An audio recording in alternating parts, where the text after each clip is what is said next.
उपमुख्यमंत्री दोन्ही त्यांनीच यावं, म्हणजे विषयच येत नाही ना, म्हणजे राज्य आलं सगळं आणि येऊनच आम्ही त्यांचंही स्वागत करू, तिकडे येऊन घोषणा करावी. संपला विषय. आमचं काय म्हटलं नाही त्याच्याविषयी.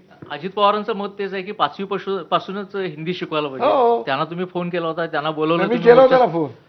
त्याला ते फोनवर नाही भेटले, पण डिकोले त्यांचे भेटले. मग ते बोलले मी दादांना सांगतो म्हणून मी केलं होतं. नाही केला शब्द मागला. आता मी कोणाला केले फोन ते काय सांगत बसत नाही मी. पण नांदगावकरजी, जेव्हा म्हणजे घटनाक्रम असा होता की दादा भुसे राज ठाकरेंना भेटले, त्या भेटीनंतर त्यांनी बाहेर येऊन सांगितलं की त्यांना काही मी सांगितलं ते पटलं नाही. त्यानंतर राज ठाकरेंची प्रेस कॉन्फरन्स झाली, त्यावेळेला तुम्हीही तिथं होतात. त्यावेळेला त्यांनी जाहीर केलं की आम्ही मोर्चा काढणार.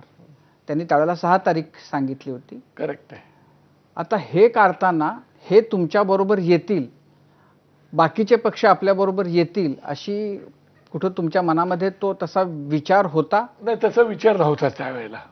परंतु विषय असा होता की हा मराठी भाषेचा विषय होता आणि त्याच्यामुळे बॅक ऑफ द माइंडला की हा जर आपण मोर्चा अनाउन्समेंट केली तर यावरती सगळ्यांनाच आपल्याला, कारण त्याच्यामध्ये त्यांनी स्पष्ट सांगितलं की कुठलाही झेंडा नसेल, फक्त मराठीचा अजेंडा असेल, अशी ती टॅगलाईन त्यांनी केली. त्यामुळे त्या विषयाला सगळीच मराठी लोक येतील पक्षविरहित अशी भावना होती आणि त्या भावनेतून आम्ही ती केलं होतं. त्याच्यामुळे मला असं वाटतं की सगळे आता सहभागी होत आहे. पण मग परबजी, तुम्ही या मोर्चामध्ये आपण जायचं हे कधी कसं ठरलं? नाही, आमच्या पक्षात देखील हा विचार चालू होता ना की मराठीचा